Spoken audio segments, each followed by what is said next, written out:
Hello everyone, this is Xerox Hands, and I'm going to be doing a full-length match commentary for a recent game that I played with Dr. Mundo, one of my favorite characters. Mundo can start out doing either a jungle or a lane. He's viable in both, although I prefer to use him in a lane if I can. Preferably with somebody that has a stun. In this case I'm going to be going with Scion, and we're going to be taking the bottom lane. Mundo can start off with a couple different items. I definitely recommend building him for crit strike and a little survivability, whether it be armor or magic resist. That'll change on who you're playing against. But I definitely recommend an item like Phantom Dancer on him. Even if you don't finish Phantom Dancer, getting at least the Zeal and the Agility Cloak is good enough. Right at the start here, you'll notice that I'm going into the jungle a little bit early, and that's because we have Warwick, who's going to be taking the blue buff at the start.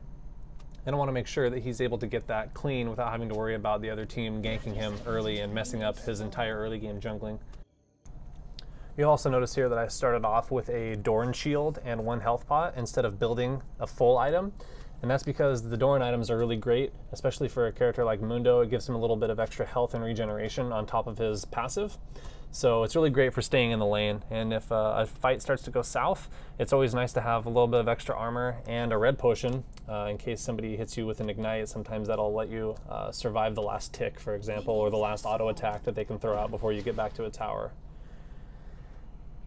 I'm just running back and forth here, throwing cleavers into that bush just to make sure that everything's all clear for Warwick, because it's really important to our team that our jungler is able to match one of our solo lanes in level production, and also so that he's able to come out earlier once the jungles are clear and to help top or bottom lane gank.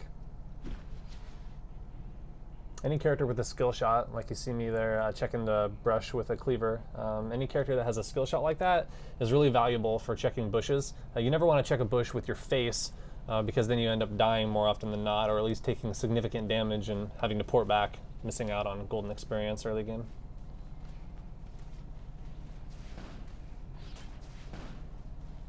So right here we only see Corki down here, which is great for us. We can do a significant amount of damage to him with 1 stun. There we see Shen shows his face, so now we know exactly what we're dealing with bottom lane. We're going to be dealing with Corki and Shen. It's a pretty good combo, a nice hybrid of a taunt with damage. I think ours is a little better with Scion and Mundo. We have a full stun, and Mundo, if I get a lucky crit strike off, I'm able to take almost half of Corki's life at any given time. I think that building Mundo for critical chance is probably the best way to build him, especially early game. It helps out tremendously. Currently in this game, I start at level 1 with 10% chance to crit, so 1 out of every 10 hits, I'm going to be doing a significant portion of damage, hopefully to a champion. And you can achieve this 10% by getting 9 greater marks of malice, as well as going into the offensive tree for deadliness. Right now we're just trying to get last hits on creeps and not overextend ourselves too much. We don't want Corki to do too much damage to us and get taunted into a bad situation. Here we get pushed back to our tower again. When we get pushed back to our tower, what we're trying to do here is kind of sneak in as many last hits as we can to get as much farming done as possible. This goes a little quicker, but is also a little more difficult when you have a turret shooting, which is one of the disadvantages of getting pushed back to your tower, of course. But for the melee creeps, you can let the tower shoot them twice from full health, and then you can usually finish them off with a last hit. For the caster creeps, I would definitely recommend letting the tower hit them once initially, and then trying to do your biggest damage ability to finish them off at the end. They have kind of a strange amount of health, and the tower does about 70% damage to them, so it's really difficult for you to gauge when the right time is to attack them. But I typically like to let the tower hit them first before I do.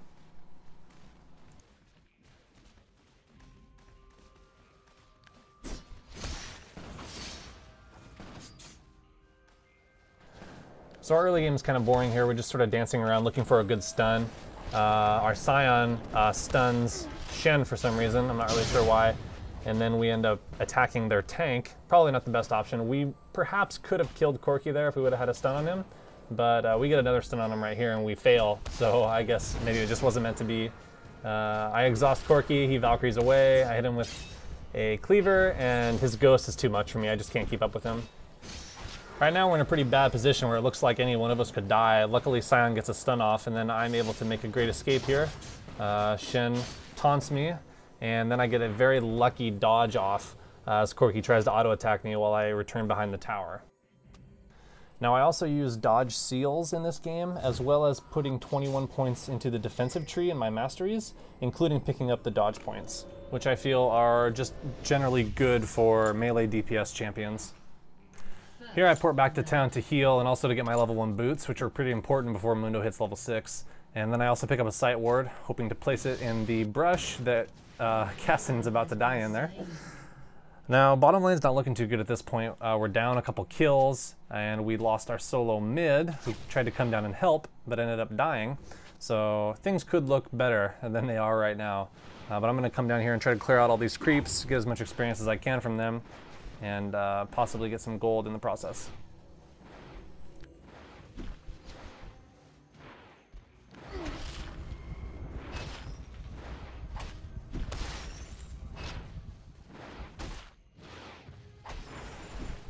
One of the things you'll notice here is that I keep leveling up Q and E before W, and the reason for that is that I don't build Mundo for health at the start of the game, so having my toggle W ability on for longer than a second or two really becomes detrimental to Mundo's gameplay early on, especially for a champion that uses life for his abilities. So I actually totally neglect W until the game forces me to take it later on. And I feel like this is the best way to build Mundo, and it also maximizes his damage output by getting points in Q and E beforehand. This is also interesting because, as you'll note, I took from my summoner abilities both Cleanse and Exhaust. Exhaust because it helps Mundo in a one-on-one fight, and Cleanse because I don't take W early in the game, so Cleanse is really my get-out-of-jail card. Here we can see Sion charging up his shield and then stunning a Corki. We come out and do some damage to him, but fortunately I just can't get that crit off. A Mundo crit would have finished Corki in that situation for sure, but I don't know, we're just kind of unlucky early game, I guess. It's not the end of the world though. Keeping Corki at low health makes him think twice about coming into our creep wave and just Gatling gunning everything to death. So it's nice to keep him at low health if you can't finish him at least. That way we can keep him off of farming and off of eventually getting the items that he needs to dominate. So now we know Twisted Fate is at least level 6. He just used Destiny there to reveal us, so that's something to keep in mind.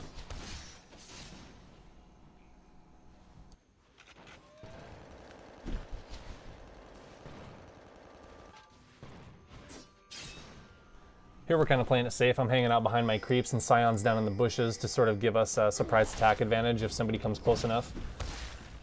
You'll also notice that I'm killing creeps with my Q ability. It's a really, really nice ability for last hitting creeps and getting that extra gold.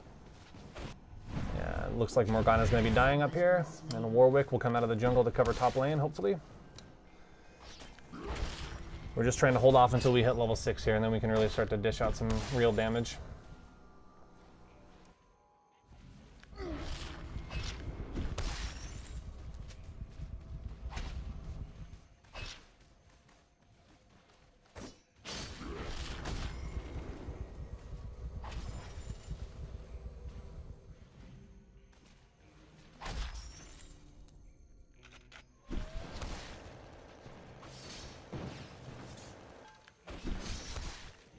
So there you can see Corki isn't doing a very good job of dodging my cleavers. I actually get him low enough to where Sion thinks he can activate Ghost prematurely and get him with a stun, but Corki decides to play it safe and gets out of range. Unfortunately, we're not able to tag him again, so the elusive Corki lives to see another day, I guess.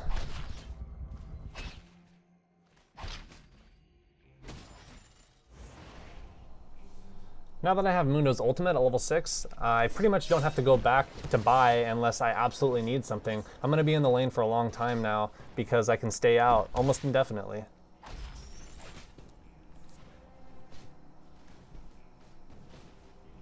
It's always good to check the scoreboard every once in a while just to get an idea of what everybody else is buying on your team and also on the enemy team. It's really helpful if they're going to be buying armor or magic resist, or if they're a character like Corki that could go either attack damage or AP. It's really good to know that so you can base your future purchases on what they've done. There you see I waited for Shen to taunt me into the tower and then immediately cleansed. Unfortunately, Sion didn't have a cleanse, so he had to take some tower damage there, but you know, that's a small trade-off. At this point we don't see Corki, so we're trying to push the creep wave up to the tower so we can try to do as much damage as we can in the meantime. Unfortunately, Corki comes back right now, so that doesn't really help us any. But if he hadn't have come back, we would have pushed up to the tower and probably got some good hits in. Early in the game, Mundo is a great tower destroyer, even with no items, just due to his damage amplification from his E ability. So he's one of the better tower-taking characters early game. And late game, you'll also see that taking towers is actually a very vital part of what makes Mundo decent in a ranked queue game. Now here's the first time I'm using my ultimate. You'll notice that I hit it right around 50% health because your ultimate will heal you for 50% of your health. So there's really no reason to not use it. If you're at half health, you might as well gain as much life as you can and wait for the cooldown to come back again.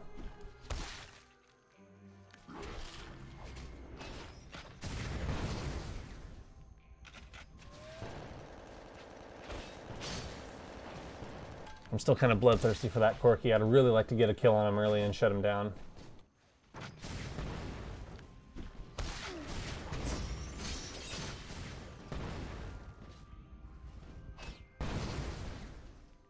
Corki hits me with a big one there, but that's alright. I'll have my full health here in about 12 seconds or so and my ultimate's back. Although I still shouldn't have got hit, but whatever.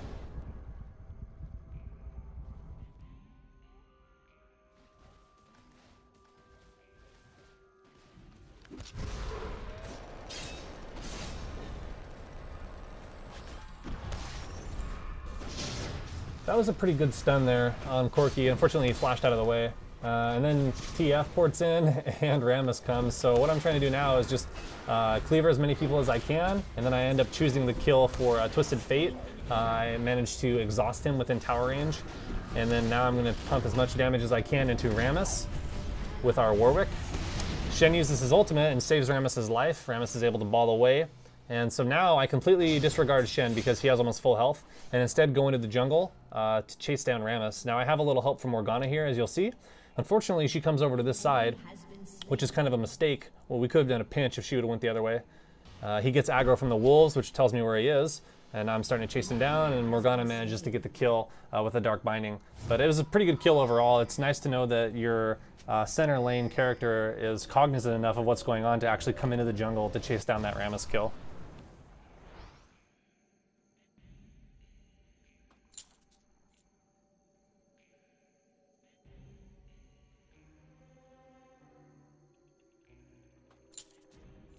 For this game, I'm buying Mercury Treads just because of the amount of stuns they have, taunts, things like that.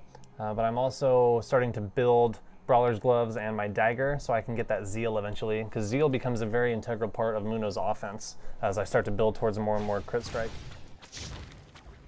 Some people like to build Mundo for health first, but I've always thought this was a horrible way to build him. Typically new players will do that because it's kind of the cookie cutter Mundo build. But I just want to go on record and say that building Warmogs on Mundo is not the answer.